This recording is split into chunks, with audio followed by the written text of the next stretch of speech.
Hello everyone, welcome to my first video of my EE301 linear system series, and in this first video we're going to review some mathematical concept before we learning a lot of advanced topic in linear system throughout the series. So in this first video we're gonna cover everything about complex number, and complex number is very familiar to you because I believe that you have seen this during your calculus course in high school, or maybe your calculus course during your undergrad in USC. So the complex number gonna consist of the real part and the imaginary part. So for the real part, you have seen a lot from your elementary until your high school math. So the real part, or the real number, gonna have the integer number like 0, 1, 2, and 3. Negative number, let's say -1, -2, -3, some decimal number, let's say 0.75, 0.5, etc., and also irrational numbers such as pi, exponential, and many more. So real number is actually very familiar to you because you've frequently seen it in most of your math courses. Now, how about the imaginary part? So why it's called imaginary? So the reason why it's called imaginary, because of this J notation. So J is actually equal to the square root of -1. So this is gonna be the definition of imaginary number. And the reason why we're using J in electrical engineer, because in EE we also have current, which is the I notation. That's why we don't use I. I mean, even though I makes sense because I can stand for imaginary, right? But because in EE we also have current concept, so that's why we're using J as a substitute. Okay, so now you can say that the real part of your complex number Z is gonna be A, and the imaginary part of your complex number Z gonna be B. So now let's gain more intuition from complex number by using graphic visualization. So basically you can express the complex number using the Cartesian coordinate. So let me draw it. So the y-axis gonna represent the imaginary part, and the x-axis gonna represent the real part. So let's say we have a complex number with 3 as a real part and 4 as the imaginary part. Therefore, when we plot it, we're gonna have 3 right here in the real part and 4 in the imaginary part. So now we have the representation of our complex number of 3 plus 4j. So this is gonna be 3 plus 4j, right? It's very simple.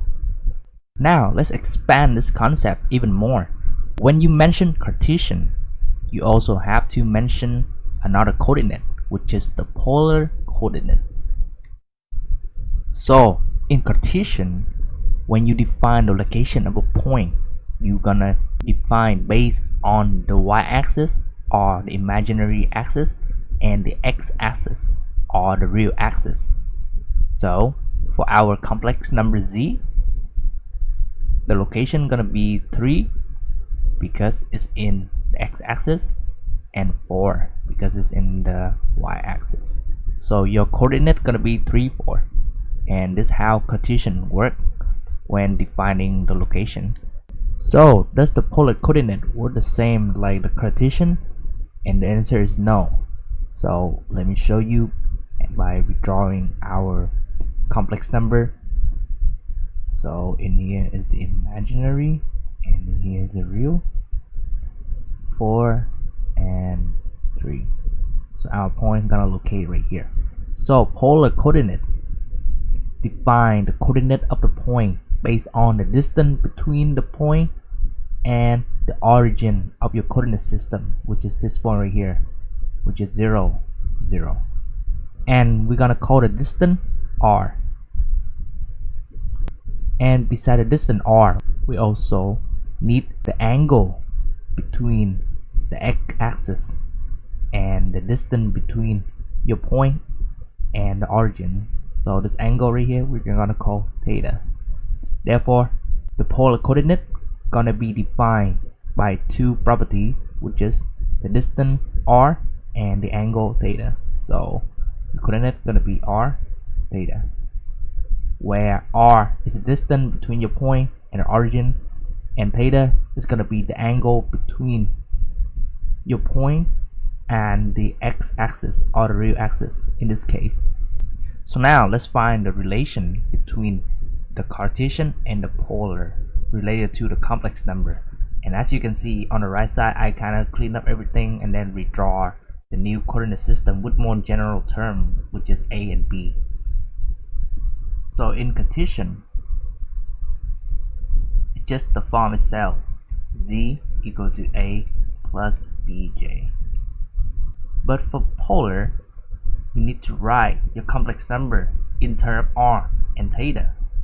So we're gonna use some trigonometry knowledge to derive the Cartesian into the polar. So now let's form a complete square triangle right here. And as you can see, since a is in the x-axis, therefore we can write a as r times cosine theta. And for b, it's in the y-axis, so that's why we're gonna write b as r sine theta. So therefore, if we plug those two into the Cartesian form, we're gonna get z equal to r cosine theta plus r sine theta j. So this is gonna be your polar form of the complex number. And you can simplify it into r times cosine theta plus sine theta j. And now you may ask something, why is it really necessary to use polar? I mean, it look like longer, it look uglier because you have like so many terms, like let's say cosine and sine, theta and r. But for Cartesian, it's very simple, a and b. So there's another way for us to simplify this long polar form into a simpler and shorter way, and that is when we're going to use something called Euler formula, which is regarded by many mathematicians as, you know, the best and the beautiful formula, and it's invented by the greatest mathematician called Euler. So the Euler formula states that exponential of j times theta gonna equal to cosine theta plus sine theta j. Therefore, if we plug this into your polar form, your final answer is gonna be z equal to r times e j theta. And you can see now it looks shorter, more simplified, and it's also represent everything about a polar, right? You can get the distance r between your point with the origin, and also you get the angle between your point with the x-axis in terms of theta in here. There's not like so many distractions by the cosine and the sine, and now it just look very clean, like even cleaner than the Cartesian form. So now, how can we find r and theta in terms of a and b? Now let's try to use some trig identity, and I try to square a and b. So if I'm gonna square a, then the right side gonna be square as well. So it's gonna be r square and cosine square. And I also try to square b, then the right side of b gonna be r square and sine square theta. Now I try to sum them up. Then if I try to sum them up, then your answer is gonna be a square plus b square equal to r square cosine square theta plus r square sine square theta. and you factor out the r square, you're gonna have cosine square theta inside and sine square theta inside.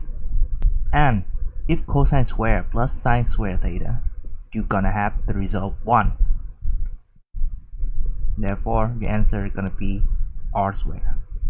Therefore, r gonna be equal to the square root of a square plus b square. So after finding r in terms of a and b, which is square root of a square plus b square, how can we find the theta in terms of a and b? So this time I'm gonna use division. I'm gonna divide b by a. So b gonna be r sine theta, a gonna be r cosine theta, and you cancel r. So sine theta divided by cosine theta, you're gonna have tangent theta. And now let's try to inverse tangent on both sides, the left side and the right side. You're gonna have inverse tangent BA equal to theta. Therefore, your answer theta gonna equal to tangent of B over A, and your R is right here. So, in summary, a complex number, you can represent it in the Cartesian coordinate or the polar coordinate, depend on your application, which I'm gonna discuss in other videos. So for Cartesian, it's just the standard form z, which is the complex number, equal to a, the real part, plus bj, which is the imaginary part. For polar coordinate, your complex number z gonna represent by r, which is the distance from the origin to your complex number point in this coordinate system, and theta is gonna be the angle between the x-axis and the line that form your complex number. And we also show that r can be derived in terms of a and b, which is square root of a square plus b square, and theta gonna be the inverse tangent of b over a.